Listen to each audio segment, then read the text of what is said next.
in my New Year's address to establish the Commission for Truth, Reconciliation, and Healing as stipulated in the revitalized peace agreement. The establishment of truth and reconciliation is also demanded by our National Human Rights Commission.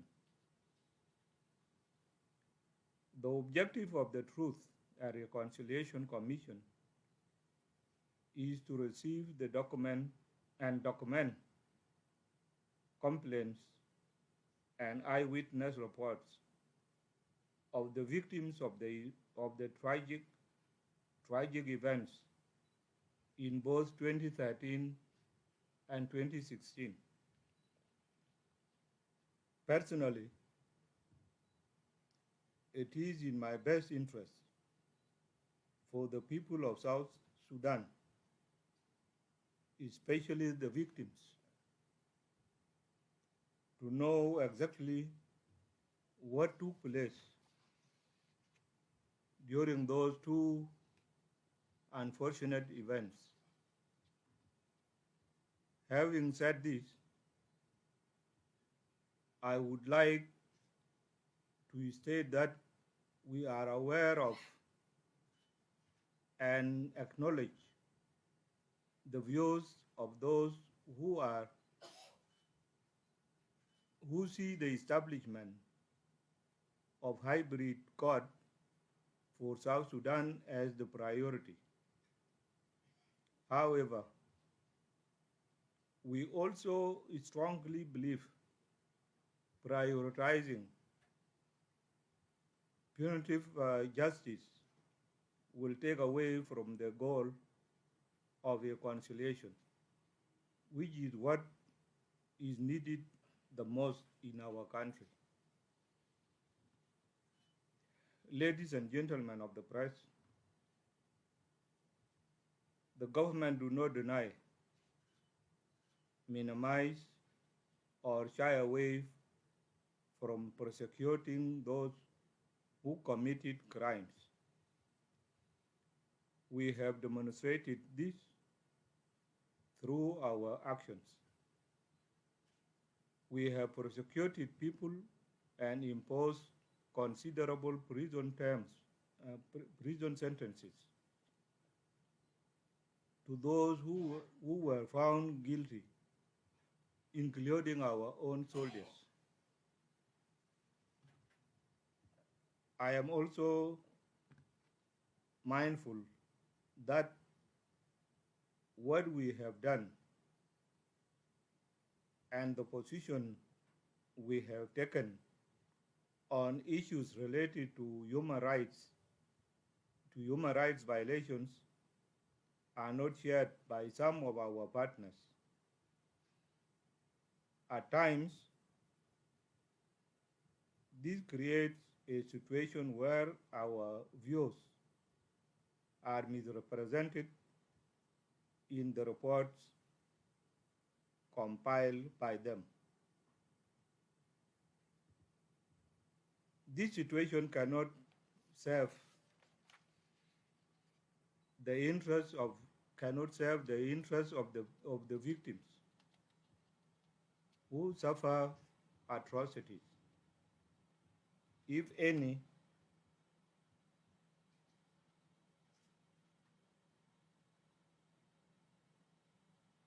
it politicizes their victimhood. For us as the government, we believe that more can be achieved if we can work collectively with our partners to strengthen the capacity of our institutions. We do not believe that it is helpful for each party to work independently. Providing capacity building and technical assistance locally in areas related to human rights protection, for example, can go a long way in improving the situation. This path can deliver more results than the current reports written independently by our partners and circulated internationally with the sole goal of applying pressure on the government. The government is open to genuine partnership that addresses real challenges, but it equally objects to any attempt to undermine its work by those who choose to operate outside established institutions.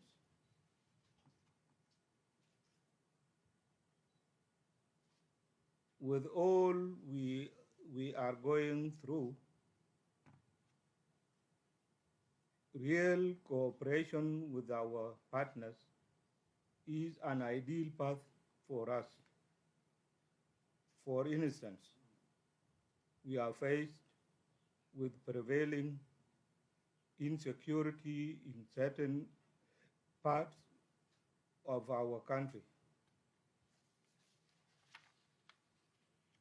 driven mostly by cattle rustling, intercommunal violence, flooding, food insecurity,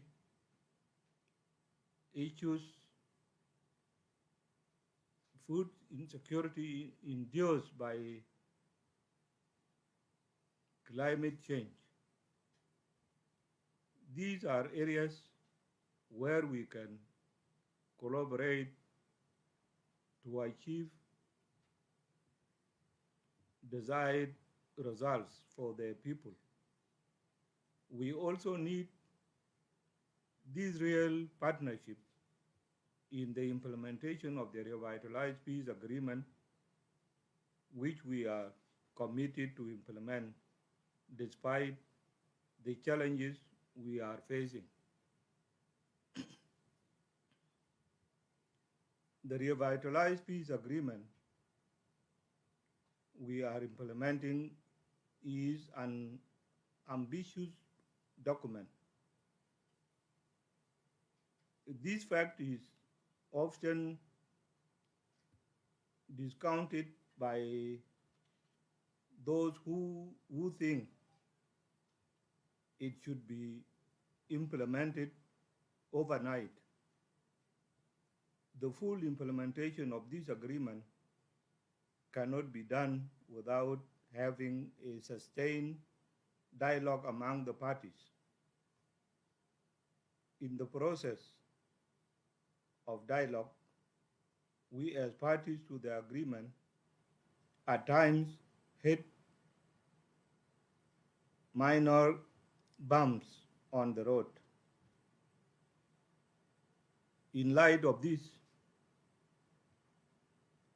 I would like our people to consider the recent SPLM IO Political Bureau resolution that came out from its meeting held on 11th to 14th of March 2022, and other communications they have shared with the public as part of sustained dialogue.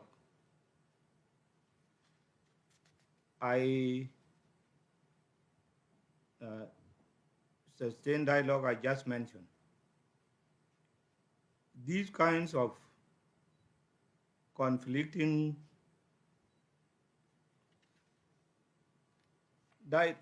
positions are expected in the implementation of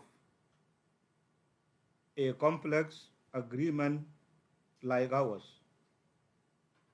To ensure that no one panics from this, I'm assuring you that the implementation of the revitalized peace agreement is on track.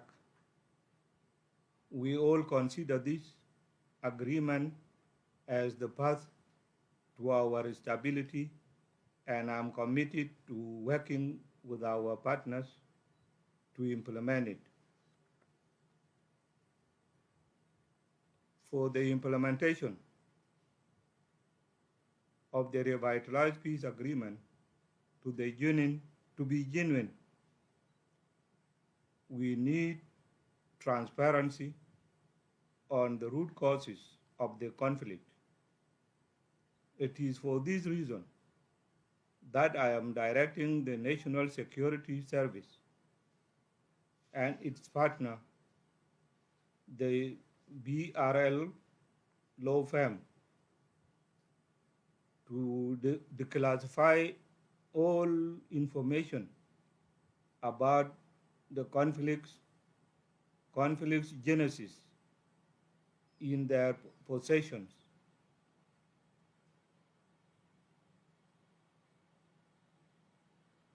Intercepts audios and personal accounts. This is very important so that the people of South Sudan know the truth and judge for themselves from the position of this acknowledge.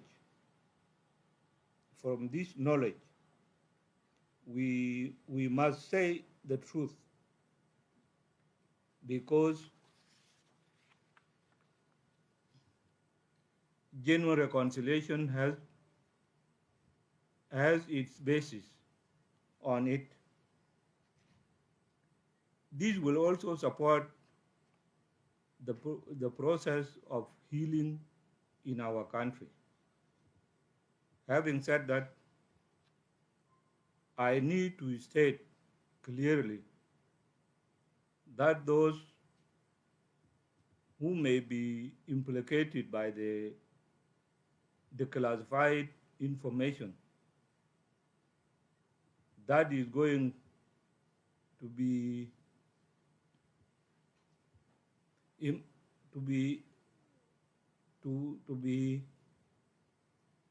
released are guaranteed presidential pardon.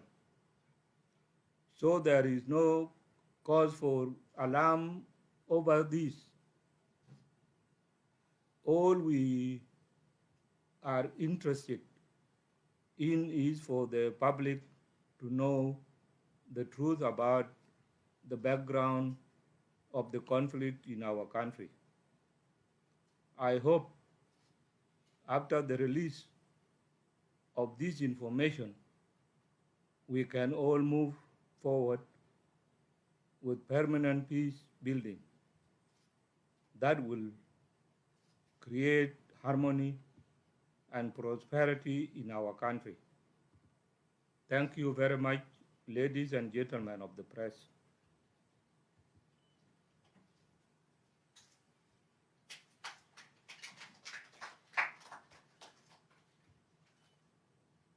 We may take 1, 2, or 3 questions from the floor. Thank you. Go attend. Administer.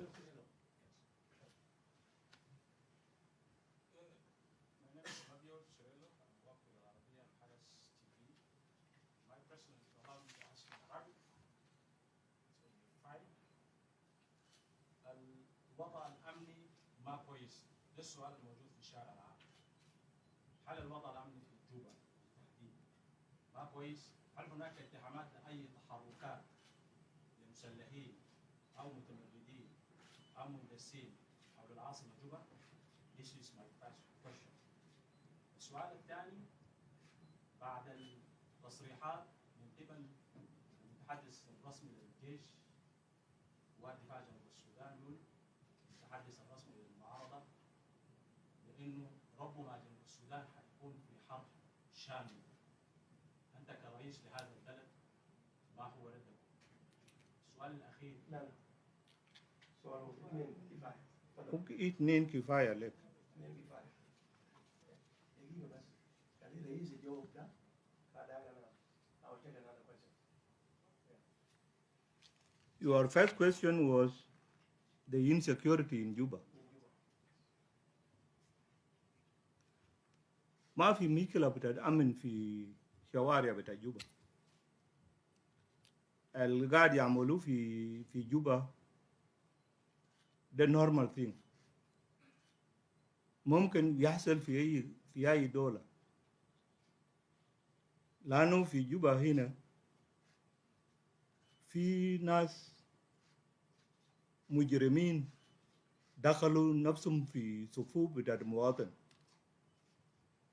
And these people ممكن يمشي ويضرب طلقة قريب لبيت بتاع، مثلا لو مشى لبيت بتاع رياض مشار وضرب طلقة هناك، نحن بنشوف كأنه ده رياض أو بدأ يهاجم للناس. فلو وجود بتاع الجيش في شوارع ده ما يعني انه في مشكلة بتاع security في جوبا. It is not. As for your second question about تصريحات بتاع متحدث الرسمي بتاع الجيش الشعبي، أبداً أنا بقول إنه ده كلام شخصي، ما حدثوا في SPLM ولا SPDF عشان يديو يمشي يعمل تصريحات زي ده. So this is a personal statement وما ممكن ياخدوه بإنه هيكون في رد فعل من حكومة يمشي للشكل ده. Thank you, Your Excellency. You have just acknowledged that you have reached a minor bump on the road to peace implementation. What will you do to address the current political deadlock with your main peace fighter? Well, there is no obstacle that cannot be solved. Any obstacle on the way, you must resolve it before you proceed forward. So if there is anything, I talked about dialogue before here. So if there is dialogue, all the obstacles can be resolved. ما في حاجة أصعب من إنه human being يمشي ورا المشكلة بتاعه. Yes, the last question. Thank you, Your Excellency. Your points are very clear. Welcome, Simon. From Voice of America and the VOA. My first question is following the declaration by the SPLMIO on its position to pull out from the peace, mechanisms to the security. Have you initiated any move to discuss the issue with the first Vice President? My last question is, in the center of all this you have talked is related to the security arrangements of the peace agreement. Why is it taking very long for SPLMIG, IO, and SOA to agree on the leadership structure of the security arrangements? Thank you. Well, your first question, is about the, Whether you have talked to Victoria Machar. yes. You know, before we became independent, I was the first